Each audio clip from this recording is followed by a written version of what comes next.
everybody, and welcome to Climate Diet's podcast, Climate and Cuisine.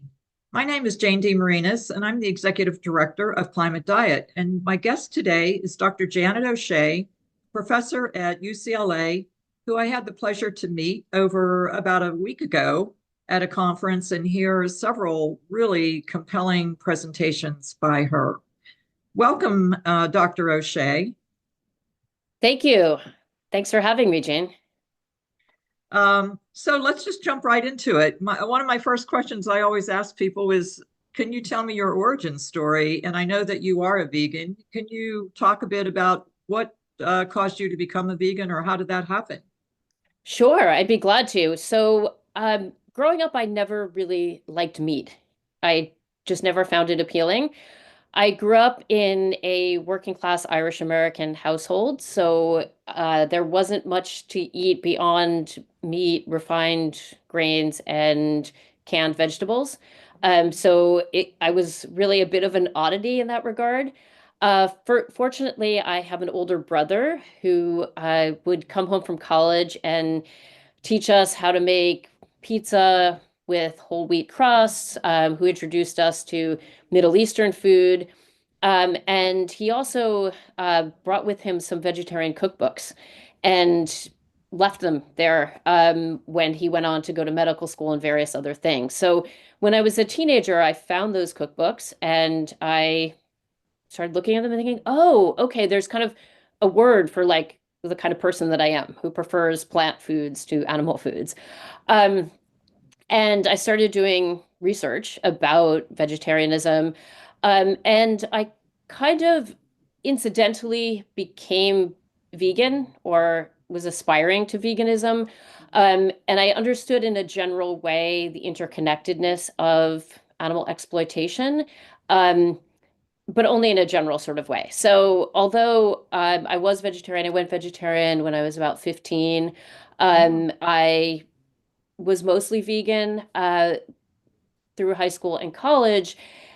And then through my research, I got opportunities to travel internationally to places where it was very hard to be strictly vegan, mostly South India, where it's very dairy heavy, the Philippines, where there's a lot of fish in the diet. And I sort of experimented with lacto-ovo vegetarianism and what we might now call like reducitarian pescatarianism. Um, and then about 12 years ago, I read Jonathan Safran Foer's Eating Animals, and it all clicked how interconnected the dairy and egg industry are with the meat industry. And I had had in the back of my mind all these years that veganism was the aspiration. And all of a sudden, I was like, why am I not doing this? Why am I not vegan? So I did go vegan. And in some ways, I have regrets. In many ways, I have regrets that I didn't go vegan sooner. On the other hand, I think my experience really shows that veganism is a process. It's not necessarily a state of being. And we talk a lot in the animal advocacy movement, for example, about recidivism, how so many people try to go vegan and then it fails. And we hear that a lot also, in the media. But I think my story is a very clear example of like that it's not a sort of you try it and it fails, but rather it can take a couple of times for it to stick. And that happens with a lot of things. So Absolutely. why should Yeah, it be otherwise with veganism? I get that because I started as a vegetarian for 18 years and only became vegan 4.5 years ago. But I was raised Catholic. And, I always have this feeling that if I make a mistake that I need to, confess it to somebody, and it's, a sin to eat that piece of cake that has eggs in it. But but anyway, hopefully we're all getting over that and do see it as more of a process. And there's bumps in the road for sure. So that's all very interesting. You certainly started at an early age. But let's talk about what you're doing now, because it was so compelling, your data and your presentation at the Climate Healers Conference, and the course that you teach. So I guess starting with the course that you're teaching which is food as a lens for the environment and sustainability. If I have that right, please, if I don't, please correct me. But what would you say is the sort of premise or the goal of that? And what program does it fall under? I always, because I changed my own major quite a few times during going to college, it was hard for me to settle on one thing. And I just wonder, how do people connect to these courses, which sort of have general application, but then it's about the environment, it's about food. Yeah, so this course is a really amazing opportunity for UCLA students because it's part of this thing called the Cluster Program, which is a course for first year students that spans a full year.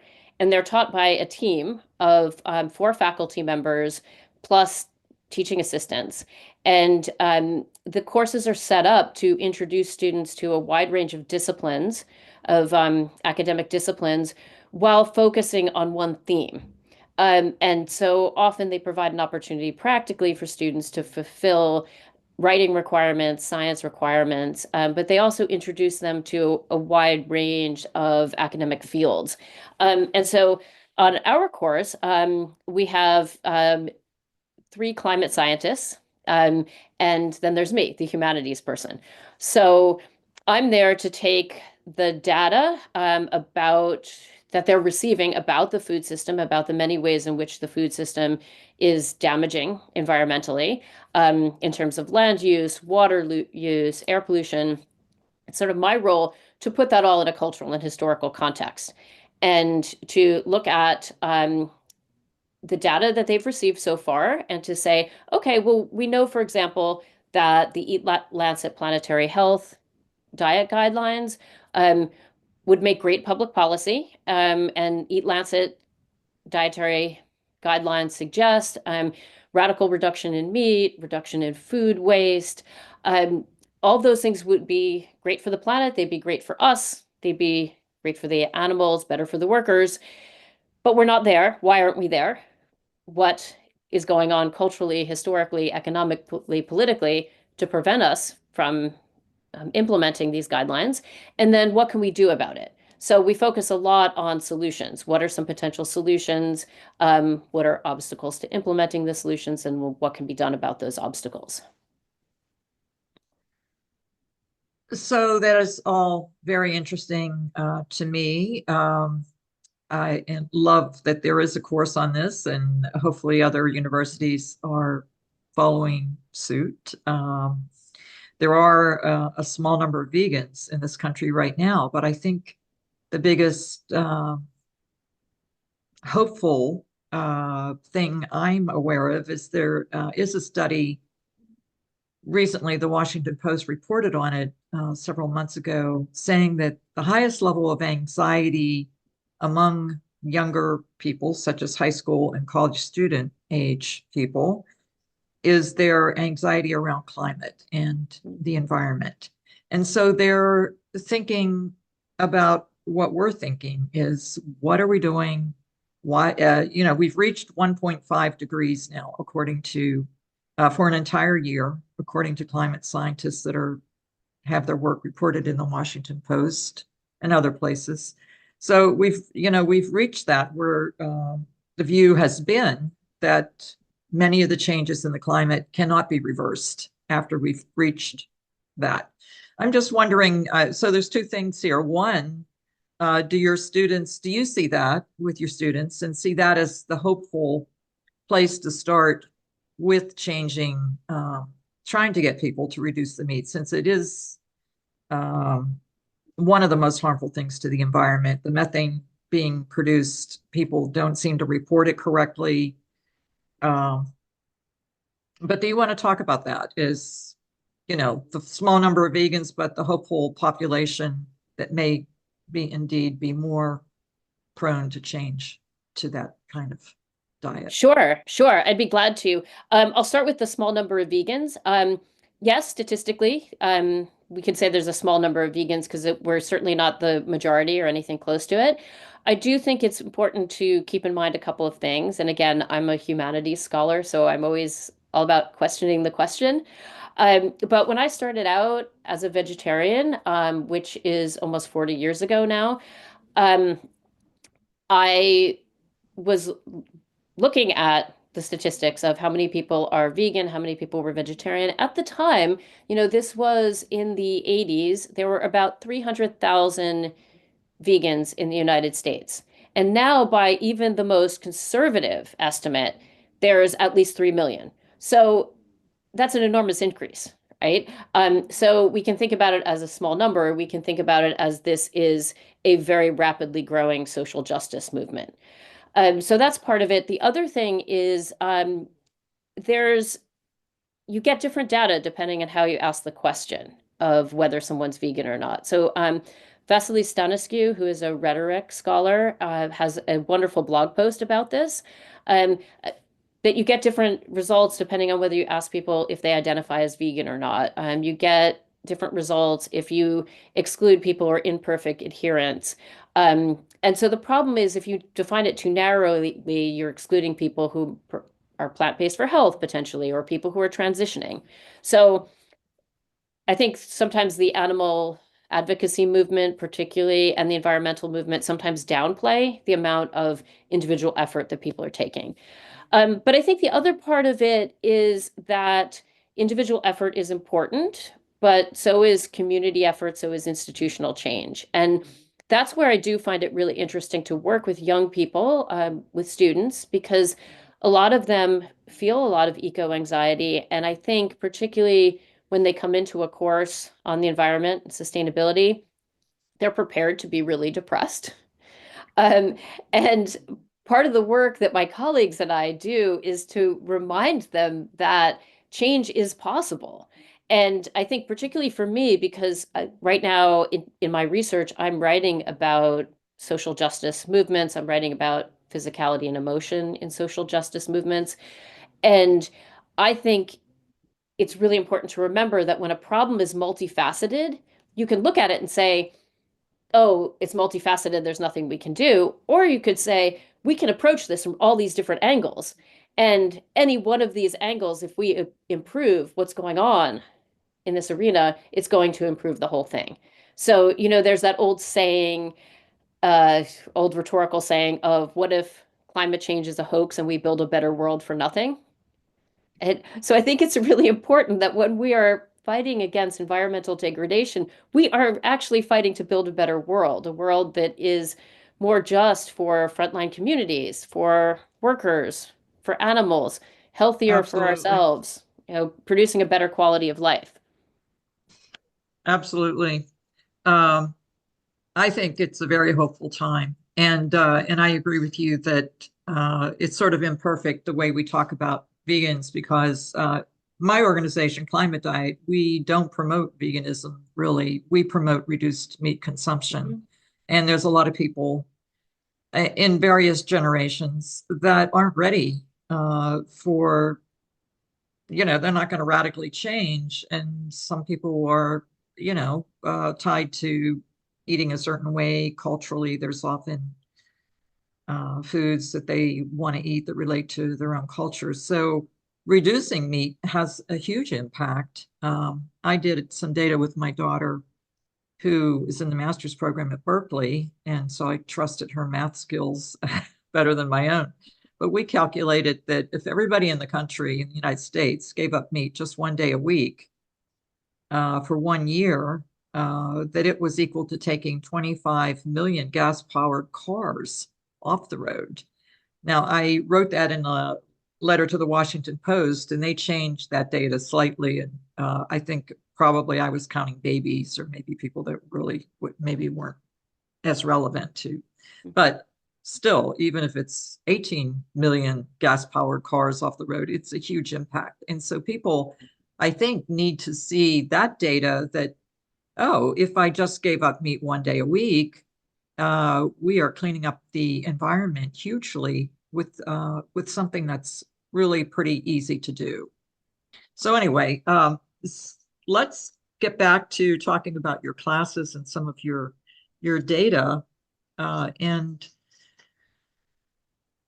you, in your presentation, turned to Gandhi as someone that knew about social movements and was successful at them. Would you like to just take a minute and talk about that and say how you think that could fit into this movement of getting reduced meat consumption and getting people to think more about a huge impact. And also, do you agree that meat has a massive impact on the environment, worse than fossil fuels? Because there is debate between those two. Still, the Washington Post often will just talk about fossil fuels like nothing else is causing climate change. It's very individual. One reporter might mention, another reporter won't, but there's still so much lack of recognition of the impact of animal agriculture on the environment. Absolutely. And we can start with that question first. So, keeping in mind that I'm not a climate scientist, but I am somebody who has read a lot of the climate science articles and data. It's very clear that animal agriculture is contributing to climate change, and it's a major contributor.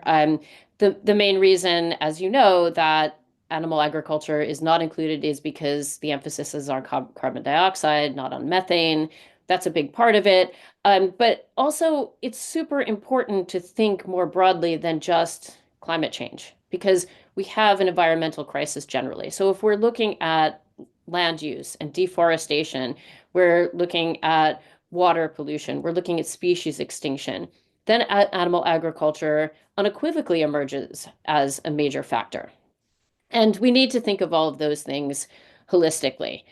So I think that's a very important part of the equation, certainly. And also, if we think about it in more social justice terms, we also have a major crisis on our hands in terms of environmental injustice. Just as frontline communities and underserved communities are right under the airplane flight paths and they're right next to highways, they are also right next to slaughterhouses. And they are right next to factory farms, and the waste from factory farms is being sprayed onto frontline communities. So, if we think about it more broadly in terms of social justice, we have to fix both the fossil fuel industries and the animal agriculture industries. And I think that's unequivocal. Um, to move from there to talking about the Climate Healers Conference and to talking about Gandhi and the Khadi movement, um, I got into thinking about this for two reasons. One is that when we talk about social justice movement building, almost everyone who's interested in movement building looks to the civil rights movement of the 1960s, which looked to the Gandhian approach to Indian independence of the 1920s, 30s, and 40s. Um, and so I think it's worth considering like how that movement was built structurally. The other part of it, which I think is really interesting, is that Dr. Sailesh Rao, who I know you've interviewed for this podcast, has spoken a lot about Gandhian nationalism and the Khadi movement and why that's useful for the movement for animal freedom and for environmental protection.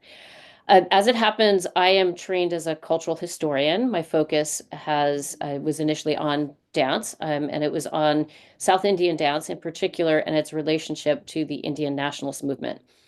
So when I came across Dr. Rao's work, I was very excited by the references he was making. And what I see as the central problem that a Gandhian approach to justice movement building might address is that in the mainstream environmental movement, sometimes, as you say, we don't hear about animal agriculture at all. We just hear about fossil fuels. But more recently, there's been a tendency to say, yes, we recognize that animal agriculture is a big problem here, but the environmental problems can't be solved by individual action alone. So, as I see it, there's a really central problem there, which is the assumption that changing our food system can only happen through individual effort. Um, there's an assumption that asking people to go vegan or to reduce their meat consumption is asking for an individual lifestyle change. And lifestyle change or individual or voluntary action can't change the world. And I think that's such a problematic assumption because it suggests that we just have to sit and wait for the people who have caused the problem to solve the problem. We have to wait for the government and big industry to step in and fix what they've damaged.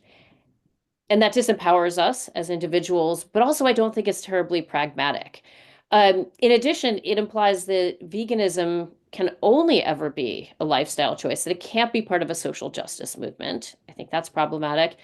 And then it almost implies that the food system is just broken and we can't ever fix it. And I think that's really defeatist. So one of the things that I think is really interesting about Sailesh Rao's work is that his response to that is to say, well, anyone who thinks that you can't get a bunch of people to take voluntary action at once is not thinking about Gandhi and the Khadi movement, because that's exactly what Mohandas Gandhi did when he encouraged supporters of Indian nationalism to wear homespun cotton cloth.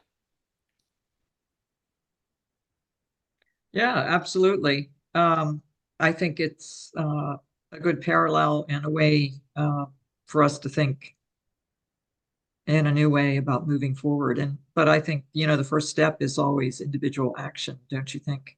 Um, so we all can do something about it. One thing we've been thinking of in my organization is launching a certification to help create more of a sense of community and identity. Um, and so I have uh, the outline of a program called Earthwise Eater. And we Nice. can talk about eating. It's not so much about me, but about planet Earth, Mother Earth, and think about an identity, that takes us away from just ourselves. It's obviously good for health, and many people, I think, become plant-based eaters for that reason. A member of my family, that was our reason. But I don't know if you have any comments on that. I always think you have to have marketing ideas and to get, attract attention. Plus, defining it in a simple way also makes it easier for people to want to be a part of it, I think. I think it's a great idea. When you look at the data, like the social science data about why people move away from veganism or vegetarianism, it's often because they feel lonely and they feel isolated and they don't feel enough community support. And one of the things that I think is really one of those parallels between the animal and earth liberation movement and the Khadi movement is that the Khadi movement was really good at creating community. Um, there was a lot of effort put on bringing people together to spin cotton together, to weave cotton. Um, and there was a real attention to kind of gathering people who might be otherwise marginal, bringing them together in spaces where they could work together. And that really built a sense of community support. So they realized they weren't alone in their political commitments, but they also weren't alone on a really basic, like person to person level. So I think those sort of efforts to build community are really important. And it's actually backed up by social science research. A social scientist named Damon DeSantola, I think is his name, has talked about how simple concepts can travel across long networks. So that idea of like a viral spread of an idea, that generally works with simple ideas, but with complex ideas, you need wide bridges. The idea needs to be reinforced over and over again by people in a community. And so if we're looking towards normalizing diet change, building community, I think is exactly the right strategy. Well, I'm so glad to hear you say that. That's encouraging, definitely. So as we wrap this up, I'd like to just ask you, are there any things that you would like to put forth that we haven't touched on? Just advice to people out there listening. A lot of our listeners would be pro plant-based, but not everybody. But just any last thoughts also about the idea of advocacy and that movement, since you're heavily into talking about that with your students. Sure. I think one really important thing that we can take from the Khadi movement, and from the Indian independence movement with its focus on home rule via the boycott of foreign goods, is to think about and to remember that when we're talking about reducitarianism, vegetarianism, veganism, we're talking about it as a way to influence market signals. So Marianne Sullivan of our hen house has talked about this as a boycott. Um, to remember that in a sense, when we forego meat, even if it's in one meal, it's a boycott of sorts. We're trying to influence the market so the market can change. And that is one way of shifting a political system. So the work of people like Carol J. Adams in the feminist care ethic, and people like Af Ko, who've written about Black veganism, they're trying to get us to see that animal exploitation and environmental degradation are part of a larger system of power. And I think it's very helpful if we really want to have an impact on the environment to think about veganism, vegetarianism, reducitarianism less as a lifestyle choice and more as an effort to build a more just food system. I like that. Part one of our partner groups is a group out of Bard College in New York, Climate Justice Education Week. Dr. David Blockstein. I don't know if you know David. Oh, well, it's a great group, and this is definitely an ally. They're international, so I think his program is in 58 countries, I think. So he's done a lot of work, and again, centered around climate justice and using Earth Week as the starting point and putting on webinars all around the country in that 1 week or that month, Earth Month. But anyway, you guys should be friends. Awesome. So thank you so much for being a part of our program today. It's really great to have you talk about where we can go and the hopefulness of reaching this next generation, and also the hopefulness of just the idea of community and building on from this and looking at it as an economic movement, but a social justice movement as well. Great. Thank you. It's been a pleasure talking to you.